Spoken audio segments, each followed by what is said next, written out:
The silence of deep space was broken by a weak signal that would change everything.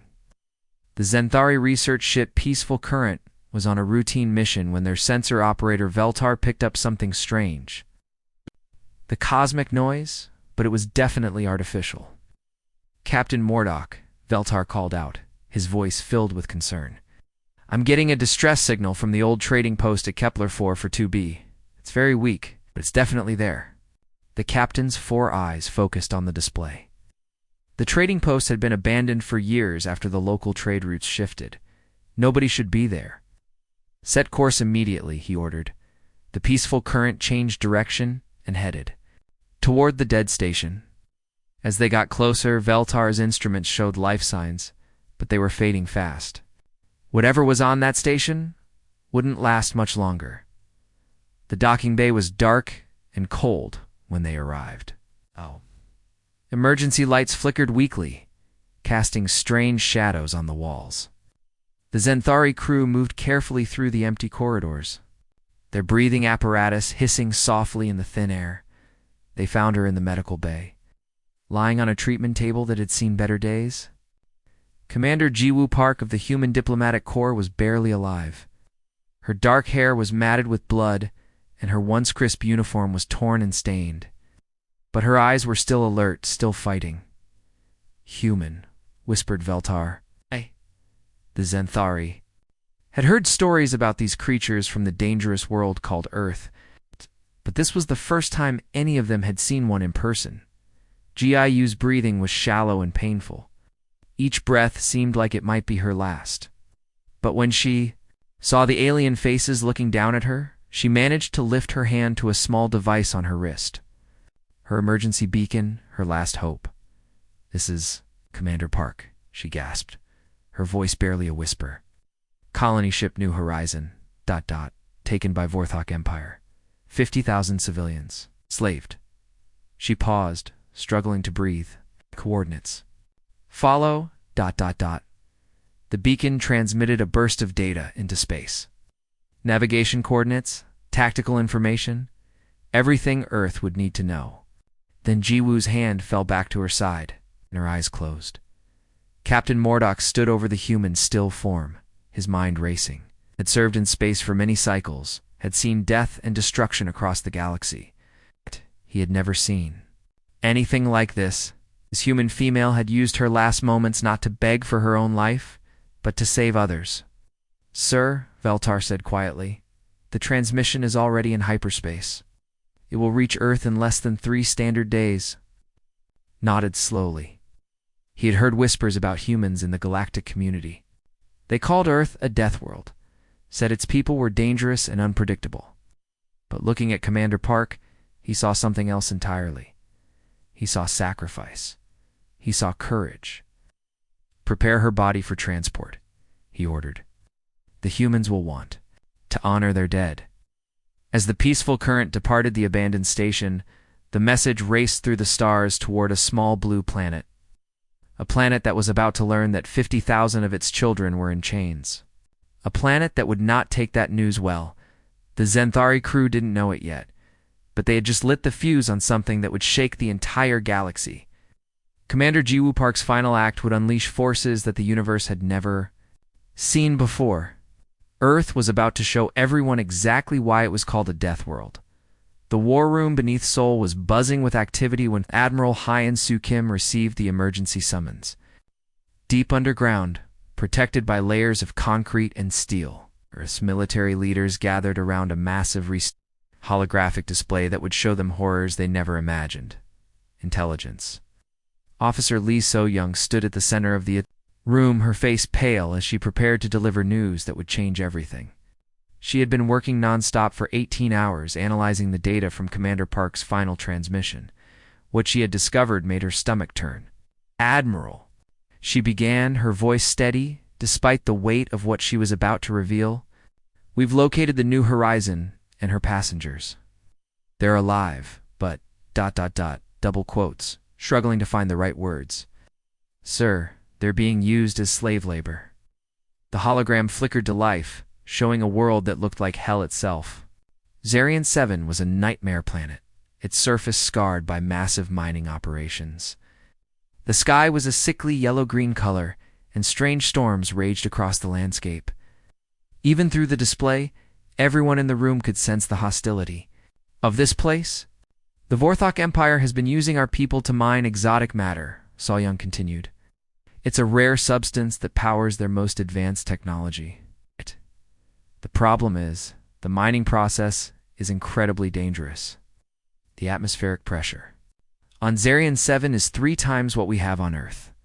The air itself is toxic, filled with chemicals that would kill most species instantly. Admiral Kim stepped closer to the display, his jaw tightening as he studied the images. And the gravity? Crushing, sir. 1.8 times Earth standard. Most alien species would be flattened within minutes, but humans... She swallowed. Hard. We can survive there. Not comfortably, not for long, but we can work in those conditions where others simply cannot. The room fell silent as the implications sank in. The Vorthok hadn't chosen humans randomly. They had specifically targeted Earth's colony ship because they knew humans were the only species capable of surviving on this hellish world long enough to be profitable slaves. That's why they took the New Horizon, whispered Colonel Minho Chang from the back of the room. They needed Deathworlders. Kim's hands slowly clenched into fists.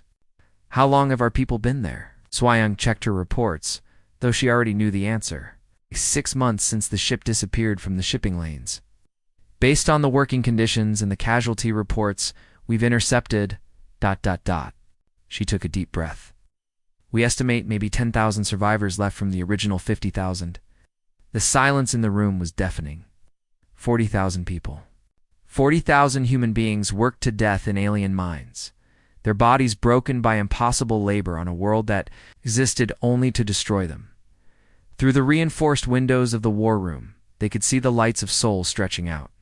Into the distance, millions of people going about their daily lives, completely unaware that their fellow humans were dying in chains on a world light years away, children playing in parks, families having dinner, couples walking hand in hand under the stars, all oblivious to the horror their species was enduring. Show me the mining operations, Kim ordered, his voice cold as ice. The hologram shifted too. Show the actual work sites. Humans in makeshift protective gear, their faces gaunt with exhaustion and malnutrition, hauling massive containers of exotic matter under the watchful eyes of Vorthok overseers. The aliens wore full environmental suits, unable to survive even briefly in the conditions they forced humans to endure for hours at a time.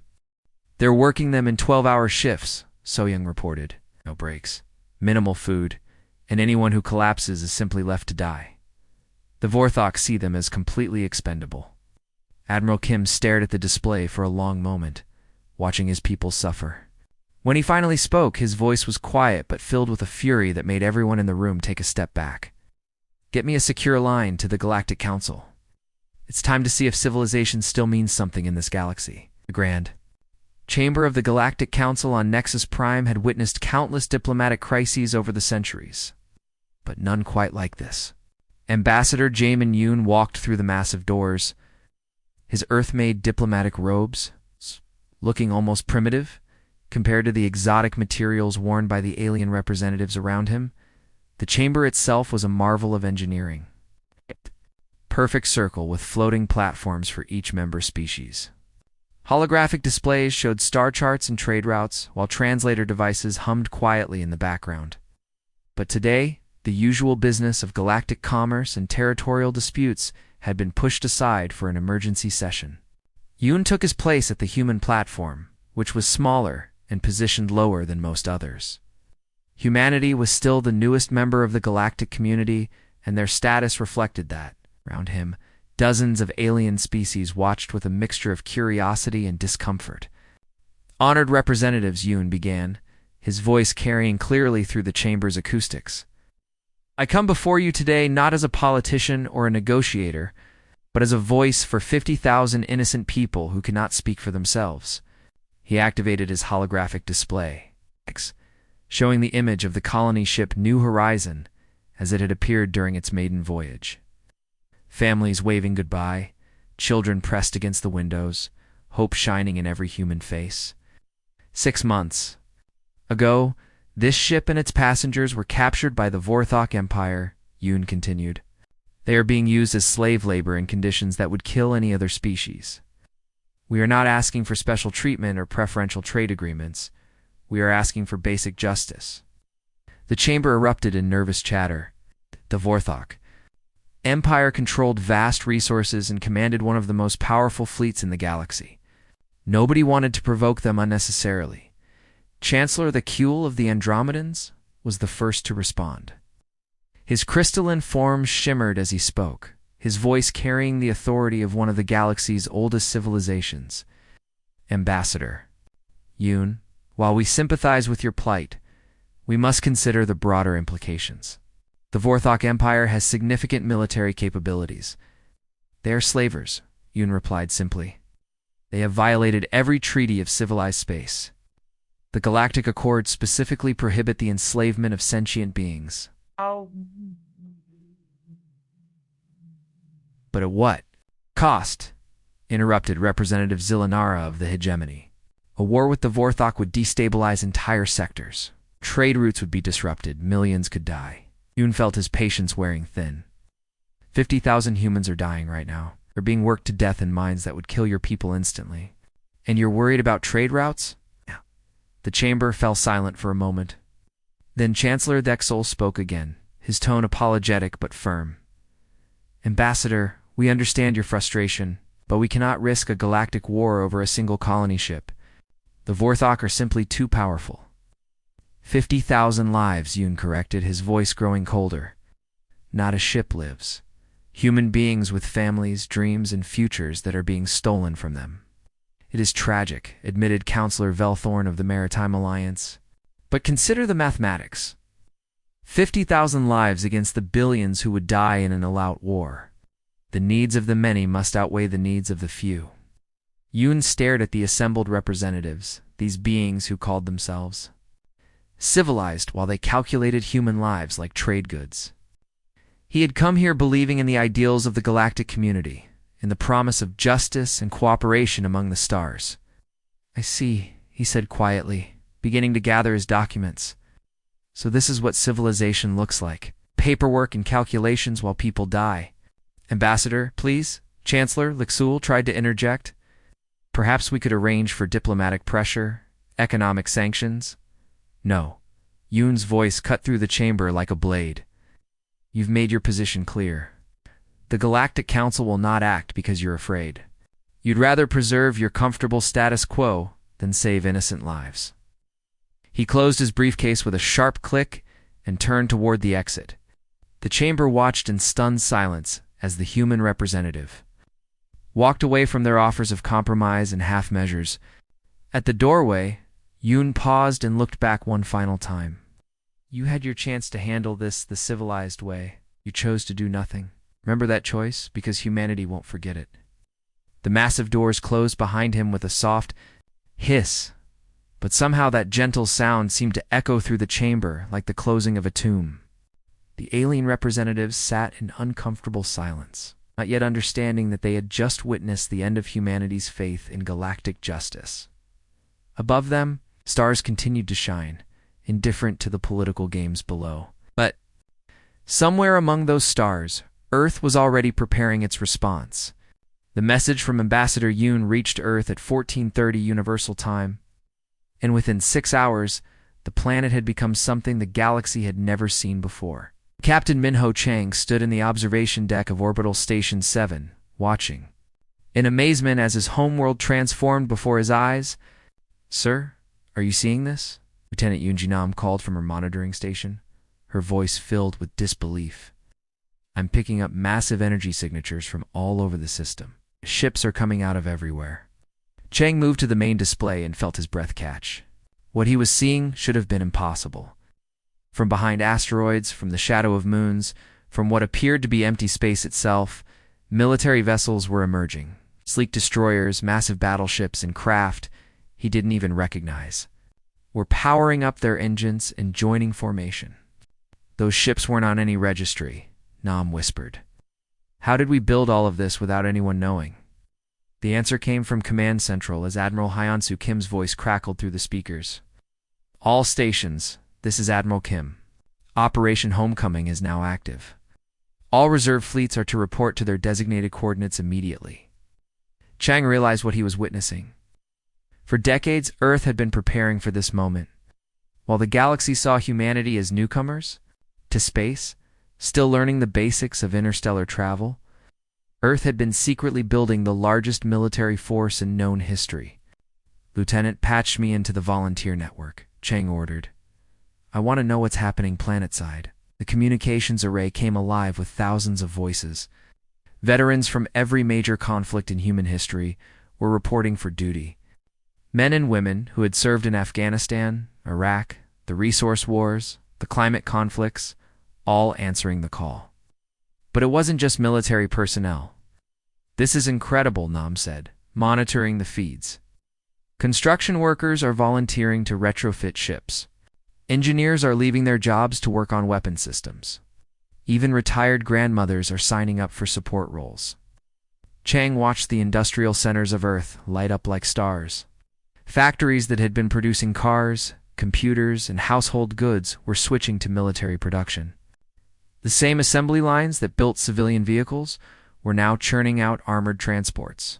Electronics manufacturers were creating targeting systems and communication arrays. Sir Nam reported, I'm getting readings from the ocean floors. Something big is moving down there. Chang enhanced the sensors and stared in wonder. The deepest trenches of Earth's oceans, massive structures were rising.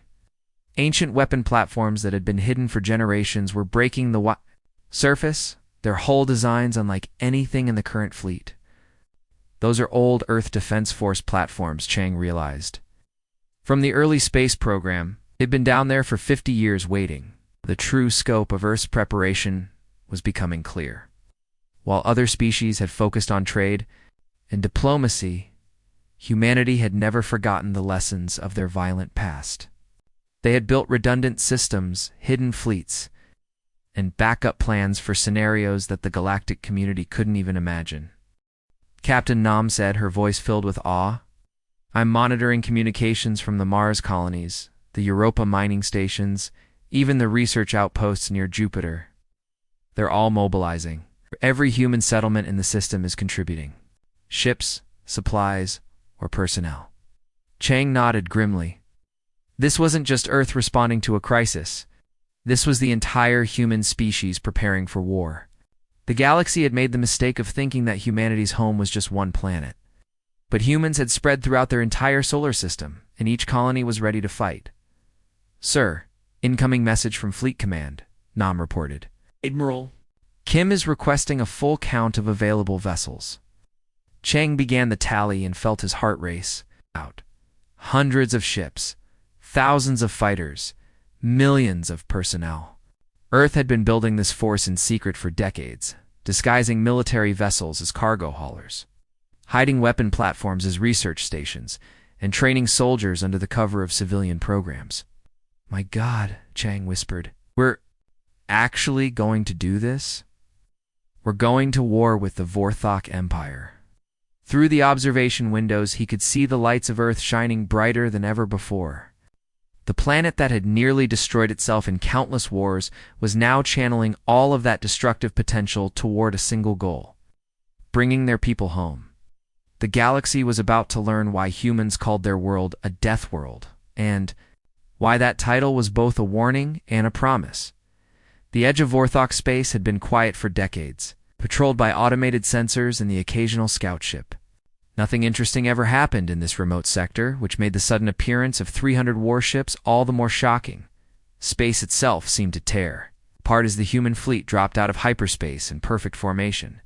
The ships were unlike anything the galaxy had seen before. Their hulls were dark and angular, covered in scars and battle damage that told stories of countless conflicts.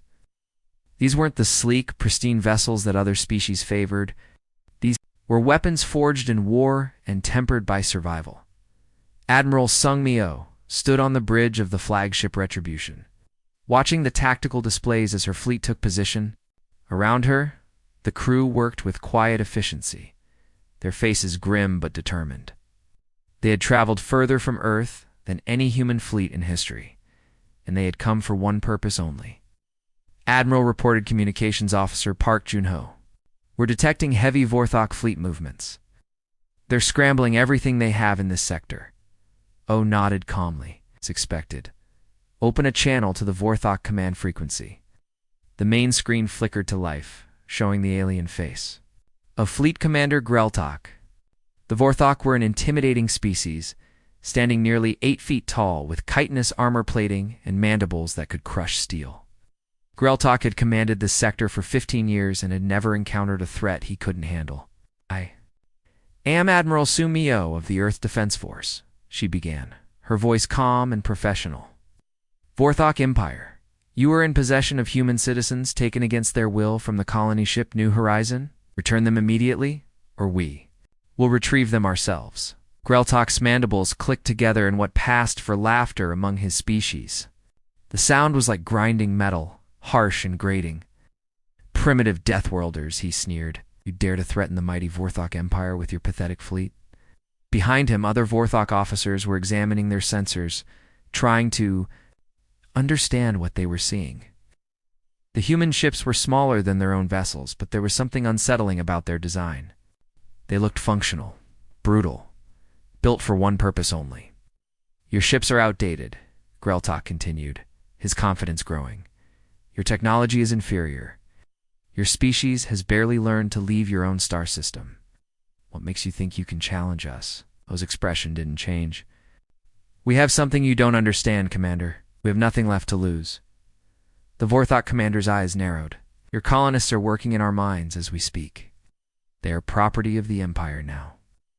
If you withdraw immediately, we might allow you to live. You have 1 hour to comply, O replied, her voice carrying a finality that made even the hardened Vorthok officers uncomfortable. Return our people, or we will take them back ourselves. The transmission ended abruptly, leaving Greltok staring at a blank screen. For a moment, the bridge was silent. Then the commander's mandibles clicked again, but this time it sounded less like laughter and more like nervous chatter. Sir, reported his tactical officer, our sensors are having trouble getting clear readings on their ships. There's some kind of interference? Irrelevant, Greltok snapped. They're outnumbered 3-1. Our weapons are superior, our armor is stronger, and our experience in battle is legendary. These humans are nothing but upstart primitives who think they can intimidate us. But even as he spoke, Greltok felt a chill run down his spine. There was something about the human admiral's voice, something in her eyes that suggested she meant exactly what she said. This wasn't a bluff or a political maneuver. This was a promise. Sir, the tactical officer reported, they're not moving, they're just ... waiting. Greltok studied the tactical display. The human fleet had arranged itself in a formation he didn't recognize, with smaller ships forming a protective screen around larger vessels. It was defensive, but there was something predatory about it, like a pack of hunters waiting for the perfect moment to strike. They want to play games, he decided. What happens when they challenge the Vorthok Empire? All ships, attack. Formation. We'll crush them quickly and use their wreckage as a warning to other species. The Vorthok fleet moved forward, their massive ships gleaming in the starlight. They outnumbered the humans significantly, and their vessels were larger and more heavily armed. By every tactical calculation, it should be a quick and decisive victory. But as the two fleets closed the distance, something nagged at Greltok's mind. The humans weren't running. They weren't even moving. They were just waiting, as if they knew something he didn't. In minutes, he would discover exactly what that something was.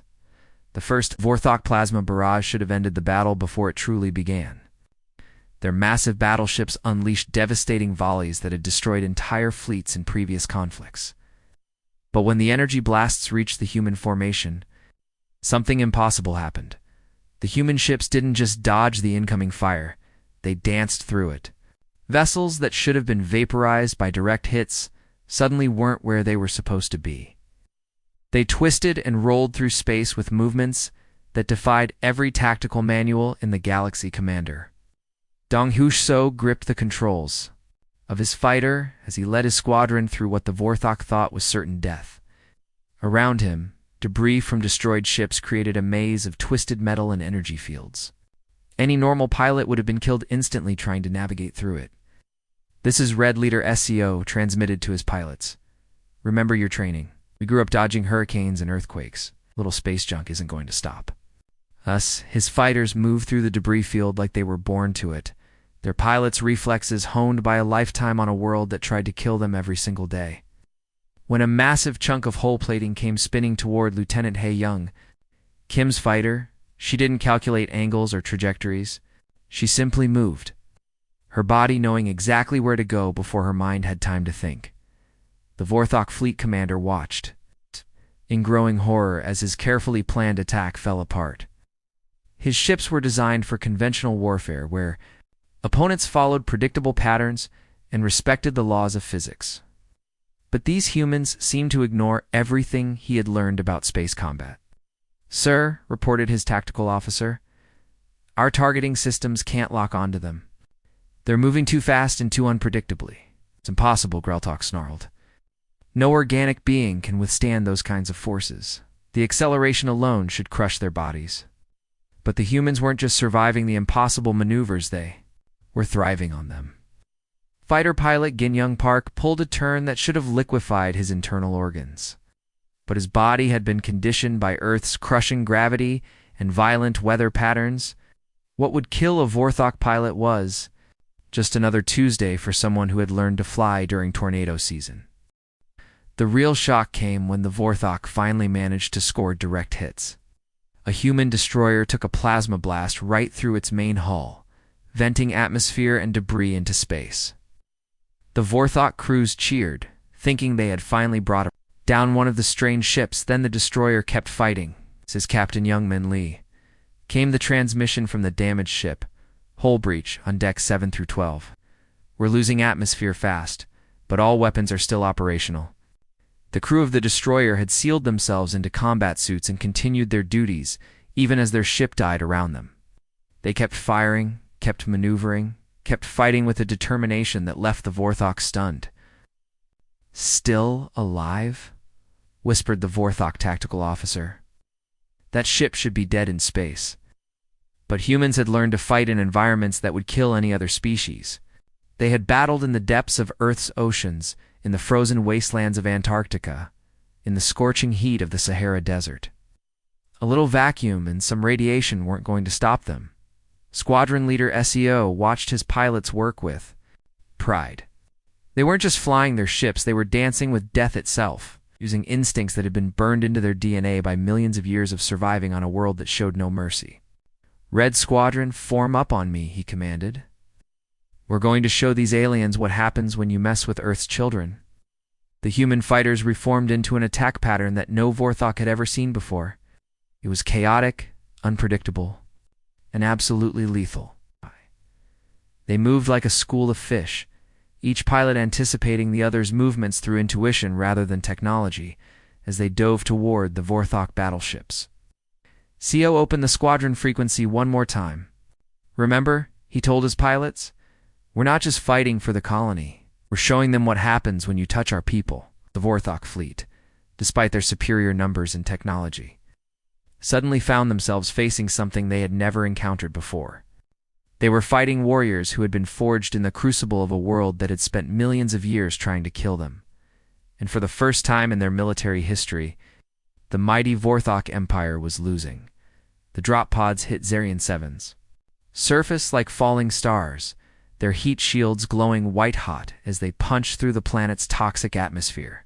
Each pod contained 12 soldiers, specially selected for their ability to operate in the kind of hellish environment that would kill most alien species within minutes. "Sergeant," the Jinhong's pod slammed into the rocky ground with bone-jarring force, but she was already moving before the dust settled. Her environmental suit was reading atmosphere that would dissolve Vorthok lungs in seconds, pressure that would crush their bones, and gravity that would pin them helplessly to the ground. "Delta Squad, sound off," she commanded through her comm system as she checked her weapon. "Private Genesio Kim. Ready? Corporal Myung Park. Ready. Lance Corporal Sung Woo Lee. Ready. One by one, her squad reported in. These weren't ordinary soldiers. They were volunteers who had grown up in Earth's harshest environments. Men and women who had learned to fight in conditions that would be considered uninhabitable by galactic standards.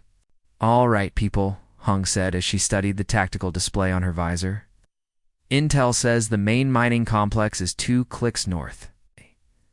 We move fast, we move quiet, and we bring our people home." The landscape around them was a nightmare of jagged rocks and poisonous gas vents. The sky was a sickly yellow-green, and strange lightning crackled through the clouds above. But Hong's squad moved through it like they were walking through a park, their bodies adapted to handle extremes that would kill other species. They reached the mining complex just as the sun set, casting eerie shadows across the industrial wasteland. The facility was massive, with towering extractors and processing plants that scarred the landscape for miles. But it was the sounds that made Hong's blood run cold, the sounds of human voices, weak and desperate, echoing from deep underground.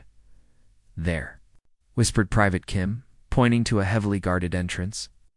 "That's where they're keeping them." Hong studied the Vorthok guards through her scope. They were wearing full environmental suits, their movements slow and clumsy in the crushing gravity. They were completely dependent on their technology to survive on this world, while her squad was breathing the atmosphere through simple filters. "Them down," she ordered. The attack was swift and silent. The Vorthok guards never knew what hit them. One moment they were standing at their posts, the next they were on the ground. Their environmental suits breached and their bodies exposed to the lethal atmosphere. Hong's squad moved into the mining complex. Following the sounds of human voices deeper and deeper underground, the tunnels were narrow and cramped, carved out by desperate hands using primitive tools. The air was thick with dust and toxic gases, but Hong's people pushed forward without hesitation. They found the survivors in the deepest level of the mine, chained to the walls and barely alive. 50 humans, maybe 60, their faces gaunt with exhaustion and malnutrition. Their clothes were rags, their bodies broken by months of impossible labor. But when they saw the Earth insignia on Hong's armor, something changed in their eyes. Hope, desperate and fragile, flickered back to life. "We're Earth Defense Force," Hong announced, her voice carrying clearly through the cavern. "We're here to take you home." Colony Leader Park Taewon looked up at her with tears streaming down. "His face, we thought no one was coming," Hong said firmly as she cut through his shackles with a plasma cutter. "Earth never abandons its own." As her squad worked to free the other survivors, Hong planted demolition charges. Throughout the mining complex, the Vorthok had built this place with human blood and suffering. She was going to make sure they could never use it again. "Sergeant," reported Corporal Park, "we've got incoming Vorthok reinforcements. Looks like a full company." Hong smiled. "Grimly good. I was hoping they'd try to stop us." The battle that followed was brutal and one-sided. The Vorthok soldiers, weighed down by their environmental suits and struggling to move in the crushing gravity, were no match for humans, who had trained their entire lives to fight in hostile environments. When the last Vorthok fell, Hong triggered the demolition charges. The entire mining complex erupted in flames and smoke, 6 months of slave labor reduced to rubble in seconds. "This is Sergeant Hong," she reported to the fleet above. "Survivors secured. We're coming home."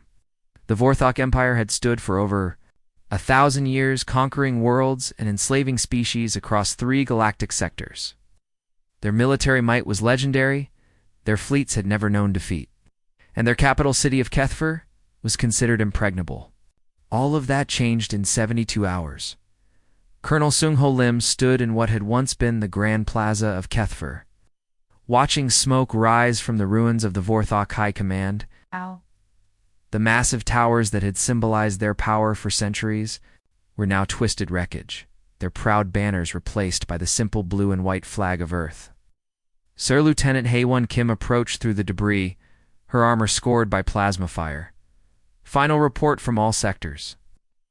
Fleet has been eliminated near the Antari system." Lim nodded, his expression grim. 3 days ago, the Vorthok had commanded over 800 warships. controlled 47 star systems, and ruled over billions of beings. Now their empire was nothing but burning wreckage floating in space. What about their shipyards? Asked, completely destroyed, Kim reported. Nothing left but scrap metal. It will take them decades to rebuild even a single cruiser, assuming they have the resources. The systematic destruction had been unlike anything the galaxy had ever witnessed. The human fleet hadn't just defeated the Vorthok military, they had methodically dismantled every aspect of their war machine. Shipyards, weapons factories, training, facilities, command centers, all reduced to slag by Earth's relentless assault. Colonel Kim continued, "We're receiving urgent transmissions from the Galactic Council. They're demanding we cease all military operations immediately." Lim's smile was cold and humorless. The Council. The same council that refused to help when our people were being worked to death in alien mines? Yes, sir. Chancellor Thexel is claiming we violated numerous galactic treaties by engaging in excessive force against the Vorthok. Excessive force, Lim repeated slowly. They consider it excessive to rescue our own people from slavery. Kim shifted uncomfortably. Sir, they're threatening economic sanctions if we don't withdraw immediately. Lim turned to look at the ruins around him. Vorthok soldiers, still in their environmental suits, were being led away by human guards. Moved like broken beings, their confidence shattered by the swift collapse of everything they had believed in. "Lieutenant, open a channel to Admiral O, aboard the Retribution," he ordered. The holographic display flickered to life, showing the bridge of the flagship. Admiral O looked tired but determined, her uniform bearing the marks of 3 days of continuous combat. "Colonel," she greeted him. "Status report?" "All objectives completed, Admiral.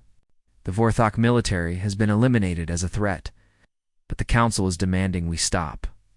O's expression hardened. The Council had their chance to stop this before it started. It chose to do nothing while our people suffered. "What are your orders, Admiral?" "Continue the mission. Every weapons factory, every military installation, every single piece of equipment they use to threaten innocent people. I want it all gone." Kim leaned forward. "Admiral, with respect, the Vorthok Empire is already defeated. Their fleets are destroyed, their leadership is dead. Continuing this level of destruction might provoke other species." His voice became deadly quiet. "Lieutenant, 6 months ago, 50,000 human beings were taken from their homes and forced into slavery. Us. The galaxy's response was to offer us diplomatic solutions and economic sanctions. Today, we've shown them what happens when you touch our people." She paused, looking directly at Lim. "Colonel, you have your orders. Finish the job." The next 24 hours saw the complete dismantling of the Vorthok Empire's military infrastructure. Human demolition teams worked systematically through every installation, every depot, every hidden base. They weren't just destroying the Empire's ability to wage war, they were erasing its capacity to threaten anyone ever again. "Sir," reported Sergeant Wenho Park, as he watched another weapons factory collapse into rubble. "The local population is celebrating. Word is spreading that the Vorthok can never enslave anyone again." Lim nodded. Throughout the Empire's former territory, enslaved species were rising up against their oppressors. The Vorthok's reign of terror was ending not just because their military was gone, but because their victims finally had hope. Colonel Kim said quietly, "Incoming message from Earth Command.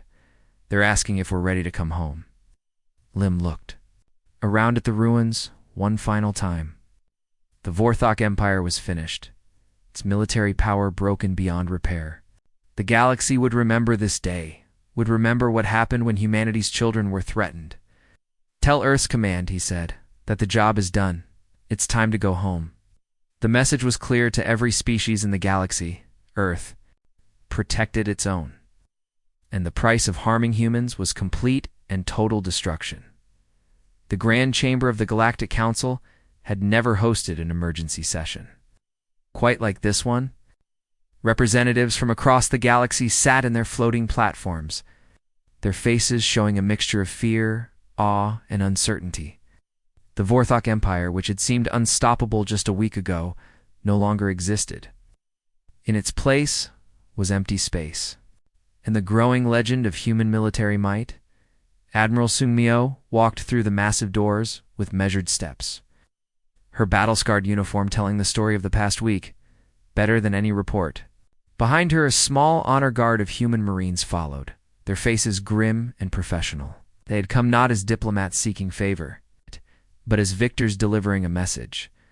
The chamber fell completely silent as O approached the central podium. In her hands, she carried a simple metal case, its surface dented and scratched from the chaos of war. She set it down carefully, the soft sound echoing through the vast space like a gunshot. "Honored representatives," she began, her voice calm, but carrying an authority that made even the most powerful alien leaders lean forward. "1 week ago, my species came to this body seeking help. We asked for assistance in retrieving our people from illegal enslavement." She opened the case with deliberate slowness, revealing an ornate crown made from rare metals and precious stones. The crown of Emperor Vorthal, who had ruled the Vorthok Empire for over 50 years. The same crown that had been worn during the conquest of 17 worlds. "You refused," O continued, her eyes moving across the assembled representatives. "You told us that our people's lives were not worth the risk of conflict. You offered us diplomatic solutions while human beings died in alien mines." Chancellor Thexul of the Andromedans shifted uncomfortably on his platform. "Admiral, we understand your anger, but surely you can see that your response was excessive. An entire empire destroyed over a single colony ship." O's expression didn't change. 50,000 lives, not a ship, lives. "And your word for what we did is excessive?" "The Vorthok Empire controlled vast territories," protested Councillor Velthorn of the Maritime Alliance. "Their destruction has destabilized entire sectors. The economic implications alone are irrelevant." Oh, cut him off. "You had your chance to handle this through your civilized channels. You chose to protect your trade routes instead of innocent people." She placed her hand on the case, her fingers tracing the edges of the crown. "This belonged to Emperor Vorthal. He wore it when he ordered the enslavement of my people. He died wearing it when human marines stormed his palace." The chamber erupted. In nervous whispers, the Vorthok Emperor had been considered untouchable, protected by layers of security and the most advanced military in the galaxy. Yet humans had reached him in his own throne room. "We asked for help," O said, her voice rising above the chatter. "You refused. We asked for justice. You offered diplomacy. We asked for mercy for our people. You gave us protocol and procedure." She closed the case with a soft click that somehow seemed to resonate through the entire chamber. "Humanity will never ask again." Representative Zilanara of the hegemony leaned forward. "Admiral, surely you understand that we cannot allow such actions to become precedent. If every species resorts to military force when diplomacy fails, then perhaps diplomacy should work," O replied simply. "Perhaps when innocent people are suffering, the response should be swift and decisive, not committees and debates." She turned to face the assembled representatives, her stance shifting from diplomatic to something far more dangerous. "But understand this, we are not the monsters you think we are. We didn't destroy the Vorthok Empire for conquest or glory. You're the guardians of something far more precious than your treaties and your politics." "And what is that?" Chancellor Vexul asked. "Our own," O answered. "We are the protectors of our own people, and we will never apologize for that." She began walking toward the exit, her marines falling into formation behind her. At the doorway, she paused and looked back one final time. "We return to our small blue world now," she said. "But we will be watching. And if you ever again mistake our restraint for weakness, we will remind you why our planet spent so long trying to kill us." The massive doors closed behind the human delegation, leaving the chamber in stunned silence. Through the transparent walls, they could see the lights of Earth's fleet as it prepared to depart, carrying with them the survivors of the new horizon. And a new understanding of humanity's place in the galaxy. The age of human diplomacy was over. The age of human protection had begun. And the galaxy would never be the same.